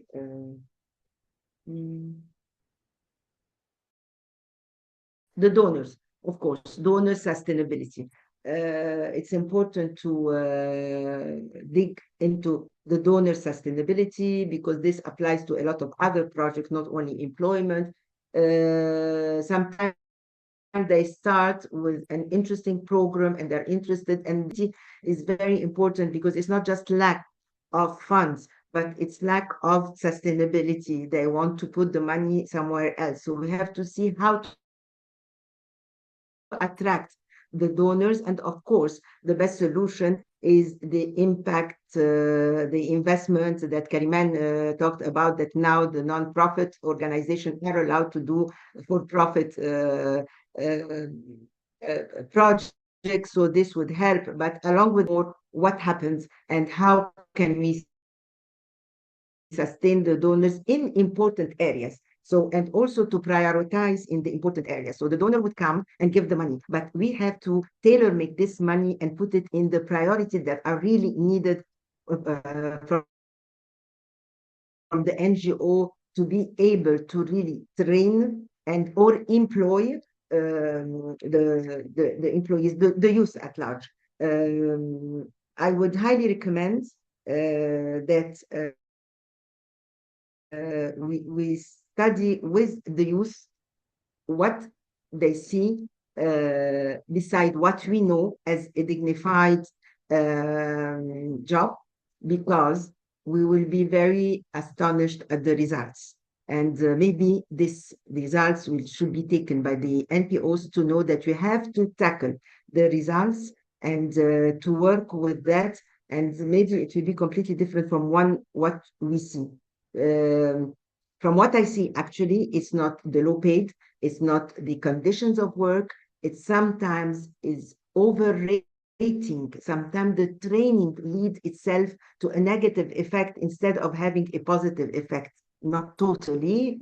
I don't know if I'm getting my point through, that if you are not working on the right self-image and on the right talents of the employee, you are helping them to lose. You're not helping them to have a job, but they lose a job because of an attitude, not because of the skills. So these are my main comments on from the field. It's more based on needs assessment, on working with the youth, on hiring people.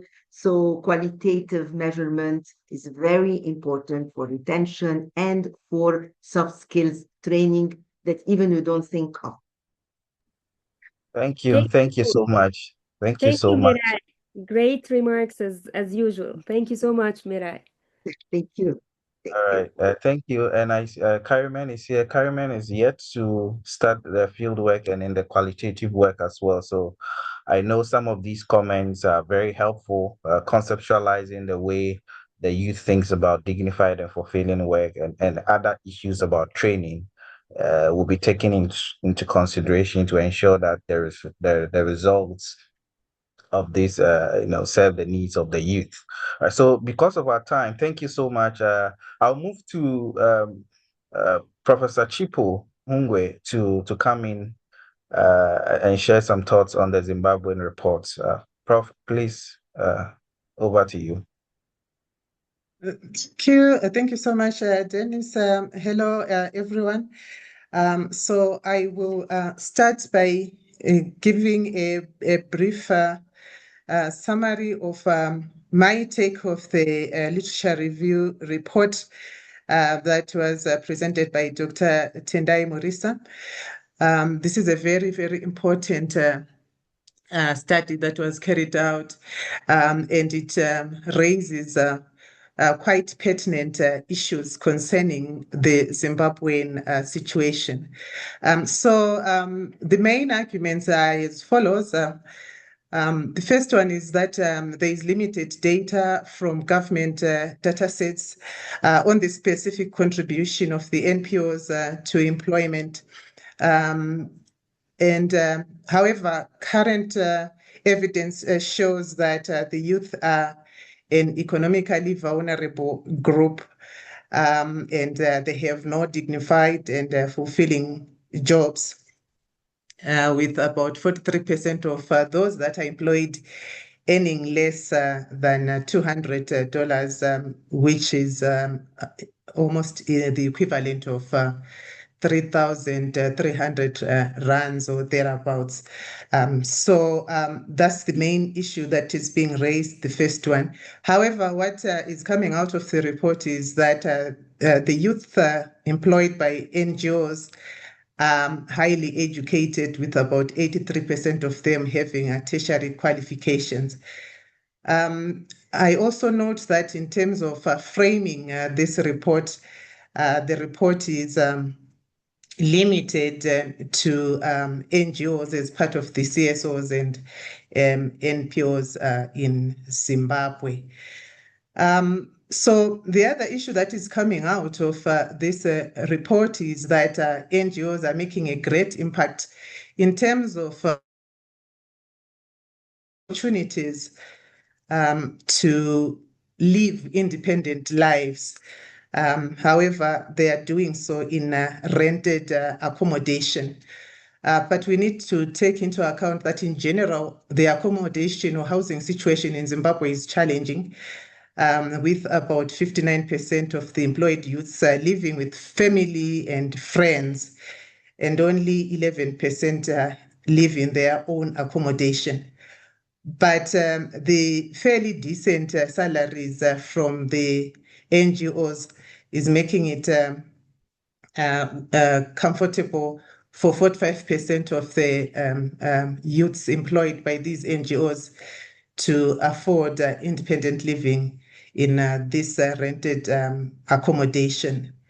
So the next point that is being raised is that there is a positive contribution to national growth through the NPOs, through tax contributions, foreign currency receipts, employment creation, social protection, and human assistance, among other things.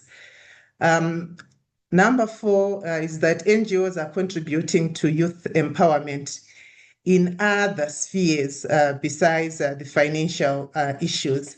For example, sexual and reproductive health rights, issues to do with unwanted pregnancies. These are issues that have been a challenge to the Zimbabwean society for some time, and they constitute what can be referred to as wicked problems. Wicked in the sense that they are really complex problems that have a result of intersecting factors and therefore are difficult or challenging to actually address. The next point that is being raised in the report is that the NGOs are helping to address gender inequalities in the sense that the majority of those that are employed in these sectors are actually women. That's about 53%. And this assists in tackling the roots of poverty, which are connected to disadvantaged conditions created by sexism and patriarchy. So in terms of implications for policy, this is what I note, that statistics indicate a great difference that is being made by NPOs through the NGOs. And on average, although the percentage is still low, the NGOs are employing between 1 to 4.5% of the youth. An increase in the statistics would have a great impact on youth employment and their livelihoods. This therefore creates a very good business case for the growth of the NPOs, and also for collaborative efforts between government departments and NPOs in investing in youth entrepreneurship. The issue of investment in youth entrepreneurship and collaboration is also something that was raised as an issue in the National Youth Policy, which made reference to building partnerships and synergies between NGOs and government. At national level, NGOs are presented as the third largest foreign earners after export proceeds and diaspora remittances. Therefore, NGO participation is good for business at all levels, at national level, institutional, organizational, and also individual levels. But what is also critical to note in terms of the policy direction here is that if 94% of the employed youths by the NGOs are in the urban areas, there is a need for the NGOs to find their way or to spread their reach to rural areas. And in a similar vein, most of the youth-focused NGOs presented in the report have a community or grassroots focus. And while this is good in terms of directly dealing with the marginalized and vulnerable communities, a national focus will assist in terms of the broader impact. So I will now look at the potential areas for further research as a way of concluding my report. The potential areas for future research in the following. There is a need to develop strategies for ensuring that the youth own the means of production, such as land and capital. So this is an area that requires further research to see what kind of strategies can be created to assist the youth to get to own the means of production. And this can assist in building fulfilling and dignified lives. Research should also look at translating youth membership of associations to participation in policy formulation, because the report presented raises very interesting findings that about 68% of the youth are members rather of associations. But they do not participate in policy formulation. So there's a need for greater participation of the youth in policy formulation to ensure that relevant policies are crafted and a sense of ownership of these processes by the youth is created. And then another area for further research is to find out how the 2025 amendment of the Private Voluntary Organizations Act broadens or narrows the scope of operation for NPOs, and how this therefore also impacts youth employment in NPOs. Then the other issue is the issue of a consistent definition of the youth at national level, where the government reports themselves, and even this report that was presented by Dr. Murisa, there is a tendency to vacillate between the age categories of 15 to 24, which is basically the UN definition of the youth, and the 15 to 35, which in this case is the constitutional definition and the national youth policy definition. So it then becomes challenging to actually find out the exact state of the or nature of the youth employment if there is that vacillation in the reporting of different statistics for these two age groups.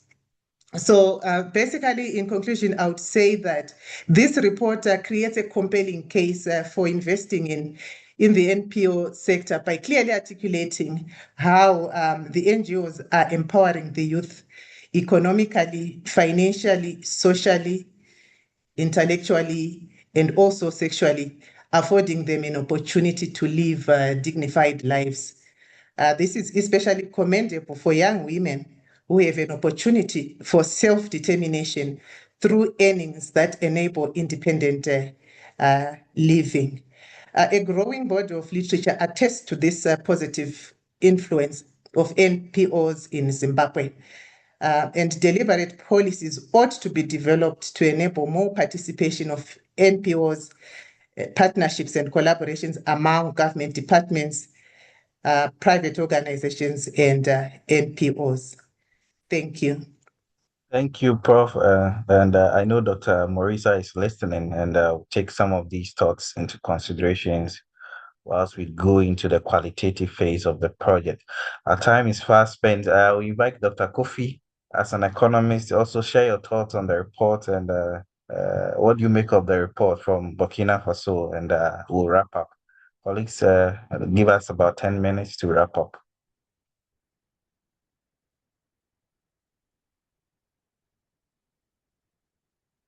Hello. Yeah, please go ahead. Okay, yes. My presentation will be divided into three parts. Firstly, a general overview of NPO. Secondly, youth employment in the context of Burkina Faso. And finally, some points for consideration.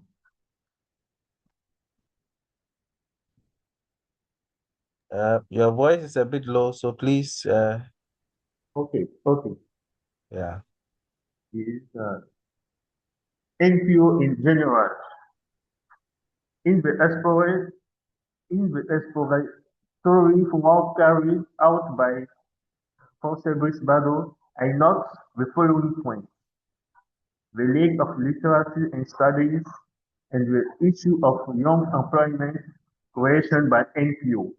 And secondly, the job created by NPO are, on the one hand, for the operation of the NPO themselves, and on the other hand, it stems from integration programs through training. But a question must be asked: is the purpose of NPO to create jobs?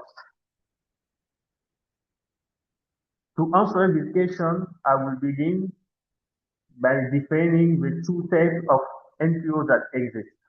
NPO whose purpose is to contribute to development by addressing economic and social issues and directly to contribute to employment. In this sense, the lack of studies and literature can be explained. For this type of NPO, I would say that fundamentally, their purpose is not to create jobs. NPO whose primary purpose is to help integrate young people through training and support programs. For the type of NPO, I would say yes, but it's important to note that they do not directly create jobs, rather they support young people in their own job creation projects. This is particularly true in the field of craft trades.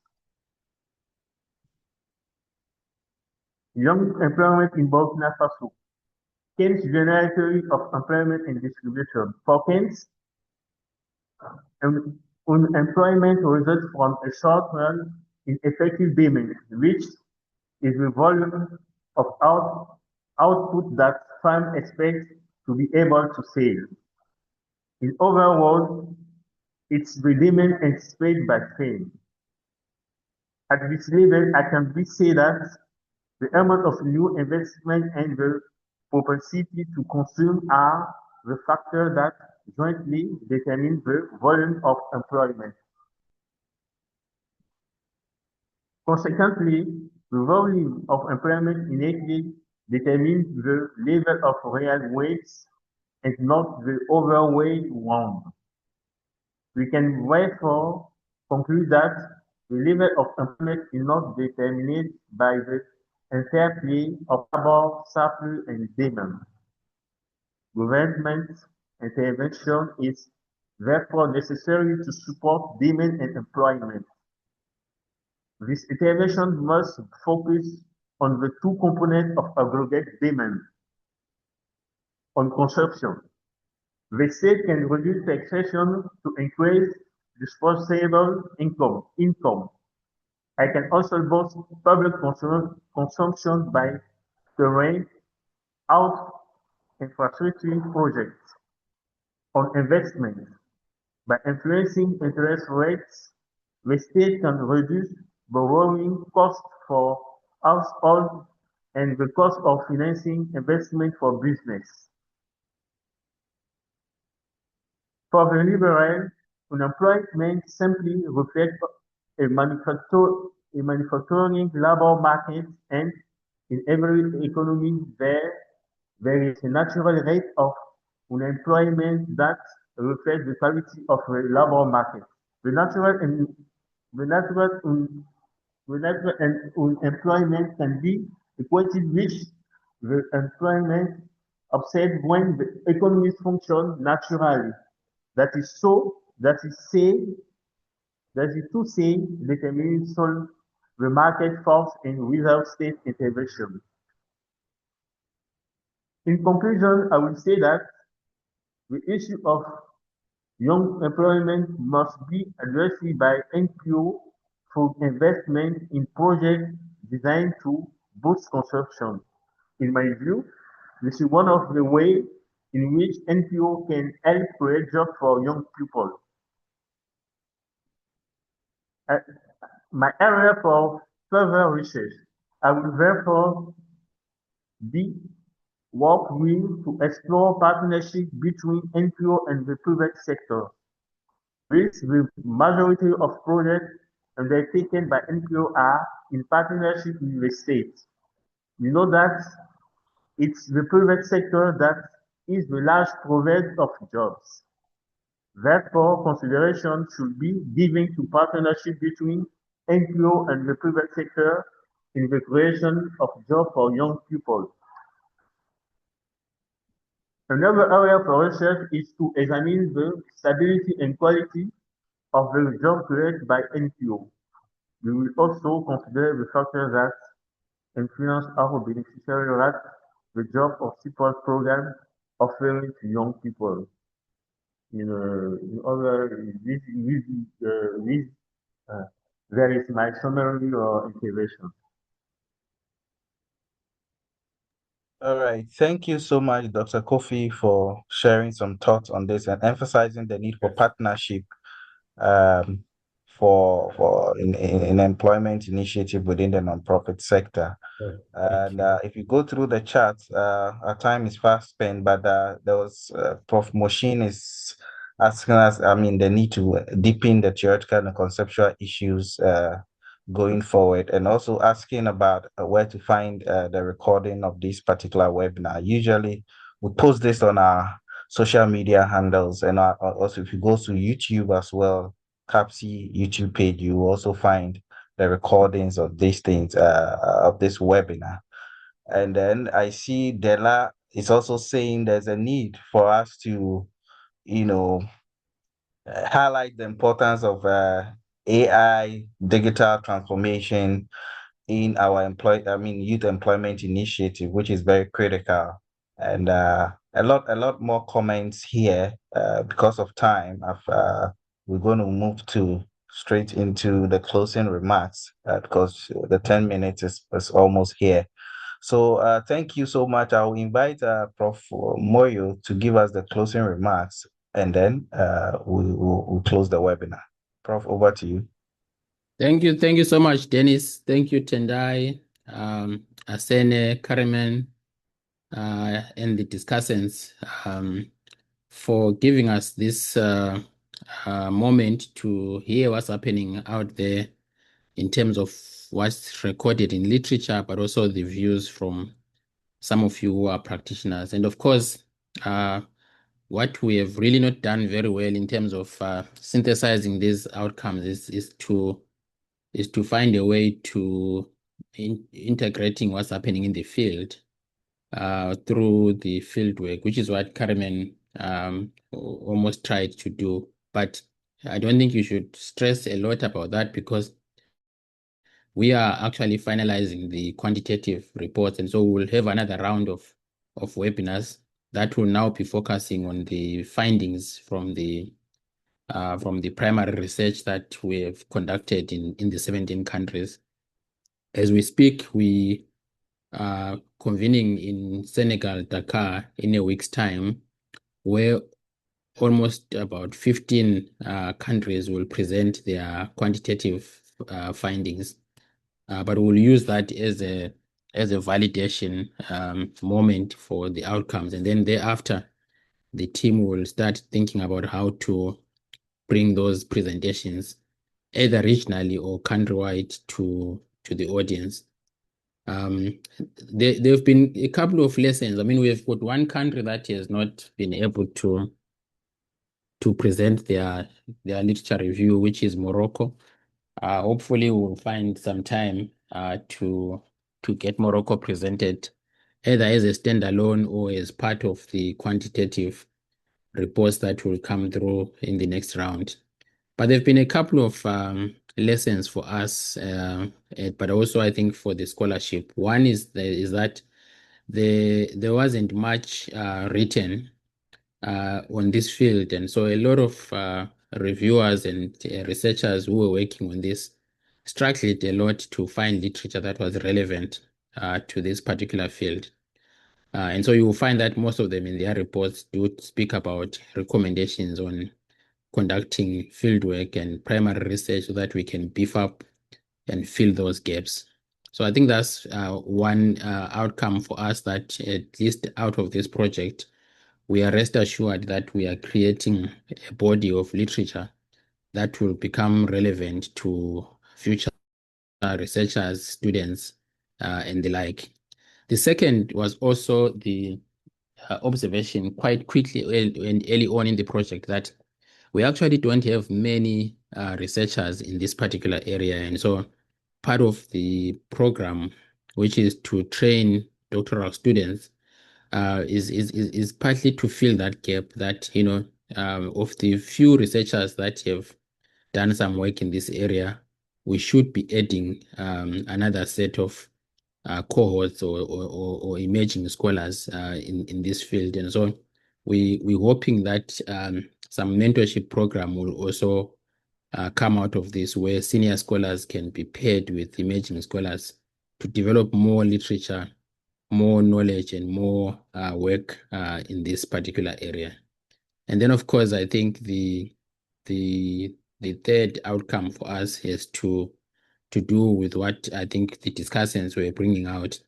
What are some of these policy implications that this literature review and the fieldwork are pointing towards? And so the next phase of the project, both the quantitative and the qualitative elements, are likely to help us now delve deeper into some of the policy implications, with whether it is for the government departments that are responsible for the different dimensions of this labor market, the issues of financial inclusion, digital empowerment, etc. But also the nonprofit sector itself, in terms of how it begins to think about creating these jobs and opportunities for young people. But for young people themselves also, what is it that they need to develop and put in place in order to match and meet some of these opportunities halfway? Part of what has also happened is part of this process is that we also realize that the area of women, gender, and inclusion in this whole question of the nonprofit sector creating dignified and fulfilling jobs was also lacking. And so we created what we called emerging areas for further research. And sometime last year, we commissioned 4 papers that are looking specifically at women, the philanthropy, as well as the nonprofit sector, as it pertains to the topic of job creation for young people from a dignified and fulfilling perspective. Some of you might have already received invitations to take part in a validation exercise, where these 4 papers are going to be presented on the 2nd of April under one of our programs called the ADOE program, Women in Philanthropy. And those papers are drawn from Kenya, Nigeria, South Africa, and Zimbabwe. And so hopefully they will also fill some of the gaps that I think Chipo was referring to in terms of women and this provision of dignified and fulfilling jobs. So we look forward to engaging with you, hosting you again in some of our upcoming webinars, but also some of our in-person convenings. And I want to end by just saying that for us this year, CAPSI just turned 10 years as of March 16. And so we are using this opportunity to begin to look back and identify some of the successes that we've been able to achieve, but also dedicate the next decade to expanding and consolidating our work, but with a very specific focus and thematic paradigm, which will be women and young people. But of course, taking into account some of the contemporary issues that have just come about, such as your AI, your environmental issues, your climate, among others. So thank you so much, everybody. It was great listening to all of you. Back to you, Dennis. Thank you, Prof, for the closing remarks. And thank you all colleagues here for joining us, and see you in our next webinar. Have a great day. Bye-bye.